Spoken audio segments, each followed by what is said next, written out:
एक ऐसी दुनिया जो हर रोज आपकी आंखों के सामने से गुजरती है, लेकिन आप कभी उसकी गहराई में नहीं गए। लेकिन आज जब आप ट्रैफिक सिग्नल्स पर रुकेंगे, मंदिर के बाहर खड़े होंगे या फिर रेलवे स्टेशन पर इंतजार करेंगे, तो शायद आप पहली बार सच को पहचान पाएंगे। सोचिए, एक मां अपनी गोद में एक नवजात बच्चा लिए खड़ी है और वो बच्चा गहरी नींद में सोया हुआ है और आपका दिल पिघल जाता है। आप सोचते हैं कि कितनी मासूम जान है और आप उसकी झोली में 10, 20 या शायद 50 रुपए डाल देते हैं। लेकिन क्या आपने कभी ये सोचा है कि वो बच्चा इतनी देर तक क्यों सोया रहता है? दोस्तों, वो बच्चा नशीली दवाओं से बेहोश किया गया है और वो बच्चा उस महिला का अपना है भी नहीं। वो बच्चा तो किराए का लिया गया है, जिसके बदले उसे 50 से 500 रुपए तक दिए जाते हैं। और सबसे ज्यादा शर्मनाक बात, कुछ बच्चों को जानबूझकर विकलांग बना दिया जाता है ताकि लोगों को ज्यादा दया आए और वो ज्यादा पैसे दें। लेकिन ये कोई फिल्म की कहानी नहीं है, ये भारत के सड़कों की सच्चाई है। दोस्तों, अब आता है दूसरा सवाल, आखिर ये सब क्यों हो रहा है? कौन है इसके पीछे? और सबसे बड़ी बात, जो पैसे हम भलाई के लिए दे रहे हैं, वो पैसे असल में जा कहां पर रहे हैं? दोस्तों, मैंने जब इस विषय पर रिसर्च शुरू किया तो मुझे जो पता चला वो बहुत ही चौंकाने वाला था। भारत में हर साल लगभग 34,000 करोड़ रुपए भिखारियों और दान में दिए जाते हैं।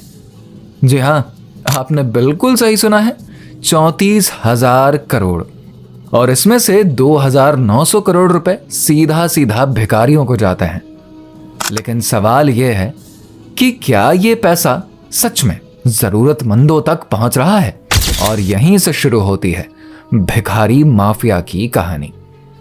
मैं हूं सागर कुमार और आपका स्वागत है एपी ट्रू में। दोस्तों, बात है 2023 की, जब हैदराबाद पुलिस ने एक भीख मांगने वाले रैकेट का भांडाफोड़ किया। जांच में पता चला कि एक शख्स जिसका नाम अनिल पवार है, वो हर रोज 6,000 से 7,000 रुपए कमा रहा था, वो भी सिर्फ भीख मांगकर। मतलब महीने का 2 से 3 लाख रुपए। और वो भीख खुद नहीं मांग रहा था, उसने 23 भिखारियों को इसके लिए लगा कर रखा था, जिनमें 8 बच्चे थे। और वो हर भिखारी को रोज सिर्फ 200 रुपए देता था और बाकी सब कुछ अपनी जेब में डाल लेता।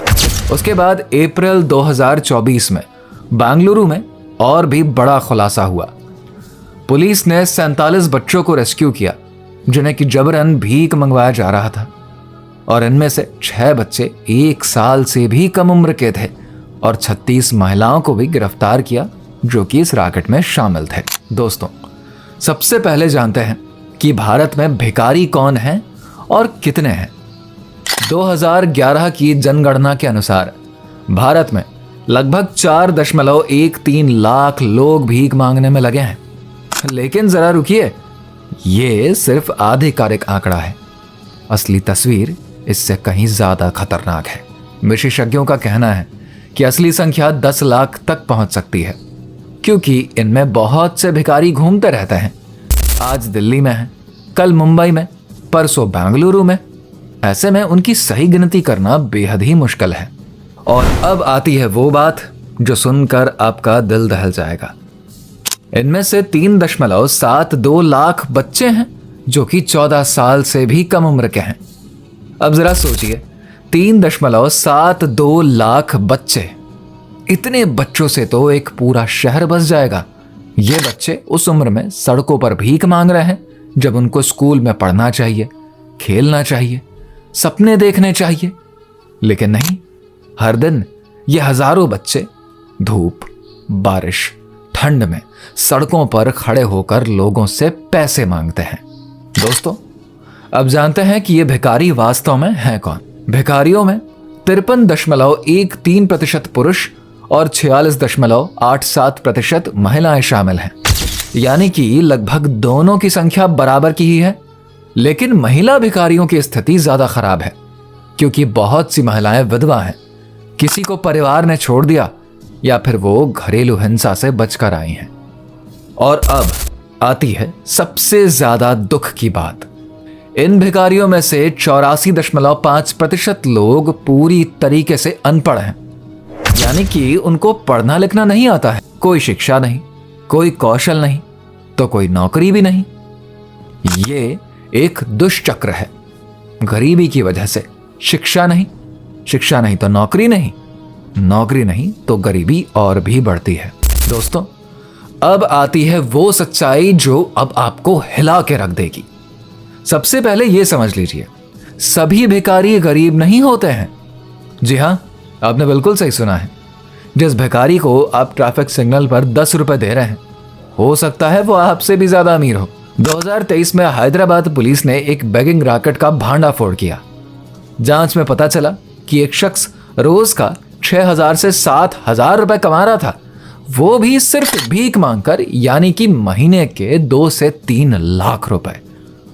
पुलिस ने उसके खाते चेक किए तो पता चला कि उसने पैसा जमा करके प्रॉपर्टी भी खरीदी है, पैसों को निवेश भी करके रखा है। ये एक पेशेवर भीख है, जहां पे भीख मांगना एक व्यवसाय मॉडल बन चुका है। और आखिर में ये माफिया काम कैसे करते हैं, इसको समझिए स्टेप बाय स्टेप। सबसे पहले बच्चों को ट्रैफिक किया जाता है या फिर किडनैप किया जाता है। गरीब परिवारों से बच्चों को झूठे वादे करके लाया जाता है कि हम आपके बच्चे को शहर ले जाएंगे, उसे अच्छी नौकरी दिलाएंगे और पढ़ाएंगे लिखाएंगे। लेकिन शहर पहुंचकर उन बच्चों को भीख मांगने के लिए मजबूर किया जाता है और लगभग 3 लाख बच्चे जबरन भीख मांगने को मजबूर हैं। कुछ लोग बच्चों को किराए पर दे देते हैं। जी हां दोस्तों, आपने बिल्कुल सही सुना है, बच्चों को किराए पर दिया जाता है। एक महिला भिखारी एक छोटे बच्चे को 50 रुपए से 500 रुपए रोज के किराए पर ले लेती है, क्योंकि एक महिला की गोद में सोता हुआ बच्चा देखकर लोगों को ज्यादा तरस आता है और वो ज्यादा पैसे देते हैं। कई बार तो ये बच्चे अपने माँ के भी नहीं होते हैं, इनको किराए पर लगाया गया होता है। और सबसे ज्यादा दुख की बात यही है कि इन बच्चों को नशीली दवाएं दी जाती हैं ताकि बच्चे पूरे दिन सोते रहें और रोए भी ना। अब सुनिए सबसे ज्यादा दर्दनाक सच्चाई। माफिया कुछ बच्चों को जानबूझकर अपंग बना देते हैं। बच्चों के हाथ पैर तोड़ दिए जाते हैं, उनकी आंखें फोड़ दी जाती हैं, उनको जलाया जाता है ताकि लोगों को ज्यादा दया आए और वो ज्यादा पैसे दें। बहुत बार तो केमिकल से बर्न करके किया जाता है ताकि वो एकदम असली दिखे। बच्चों को नशे में रखना। जी हां, बच्चों को और भी कमजोर करने के लिए शराब, ड्रग्स की गोलियां दी जाती है ताकि माफिया के कंट्रोल में रहें। और ये लत इतनी गहरी हो जाती है कि बाद में रेस्क्यू होने के बाद भी पुनर्वास मुश्किल हो जाता है।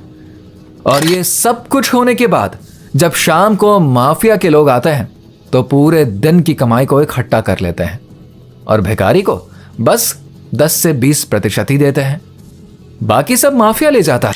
अगर किसी ने टारगेट पूरा नहीं किया तो उसके साथ मारपीट करते हैं, उसको भूखा रखते हैं और भी बहुत दर्दनाक यातनाएं दी जाती है।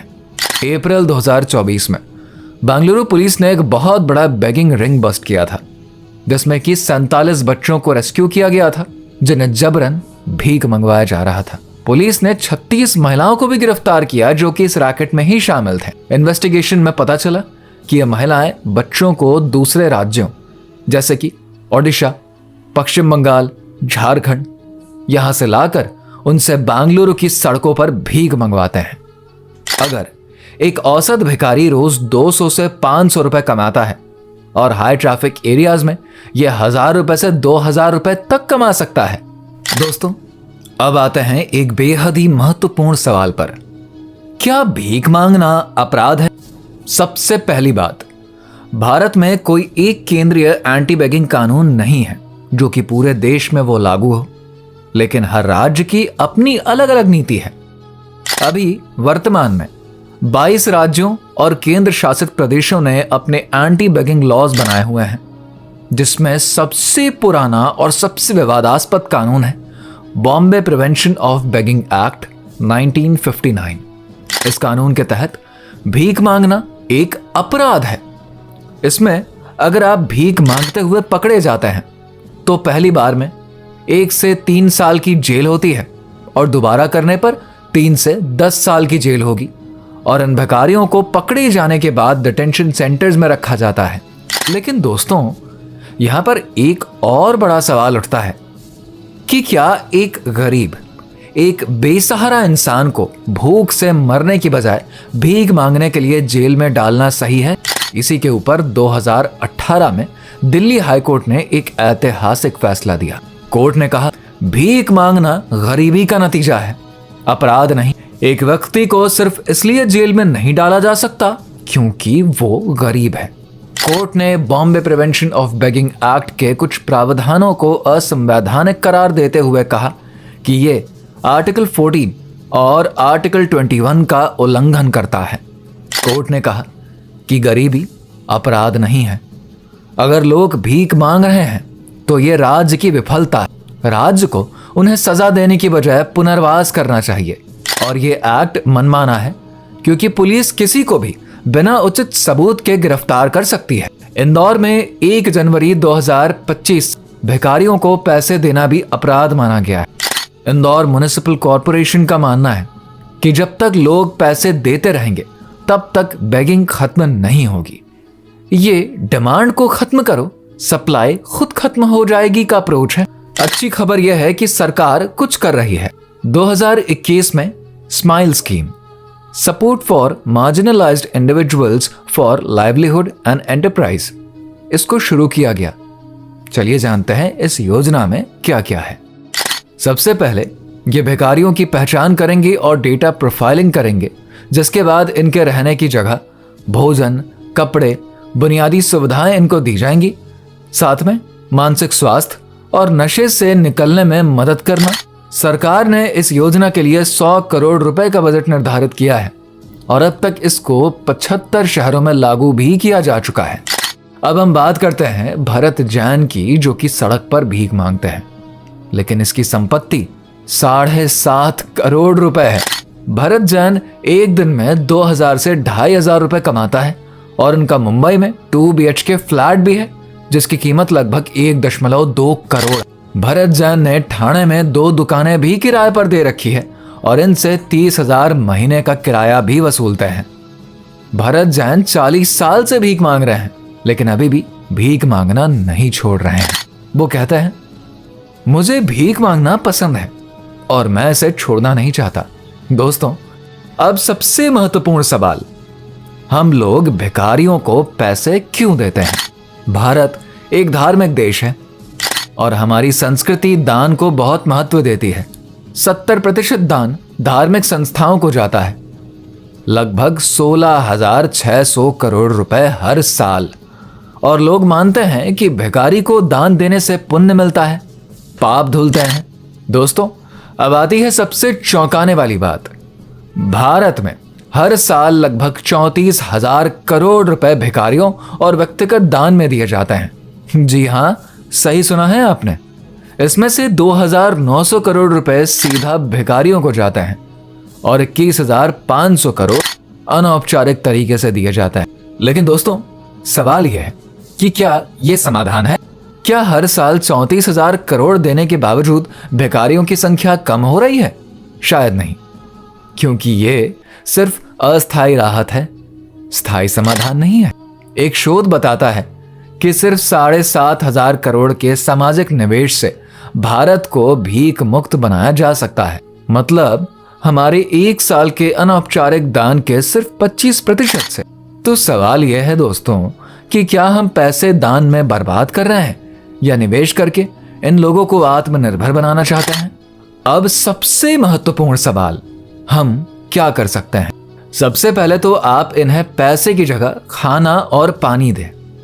NGOs को सपोर्ट करें जो रिहैबिलिटेशन करते हैं। अगर कोई बच्चा भीख मांगता दिखा है तो हेल्पलाइन नंबर पर रिपोर्ट करिए। गवर्नमेंट स्कीम को सपोर्ट कीजिए, जैसे कि स्माइल स्कीम। तो दोस्तों, ये थी भारत के सड़कों पर छिपे करोड़ों के खेल की पूरी सच्चाई। दोस्तों, बदलाव तो तभी आएगा जब हम सवाल पूछना शुरू करेंगे। जब हम सिर्फ सिंपैथी नहीं बल्कि सॉल्यूशन की तरफ बढ़ेंगे।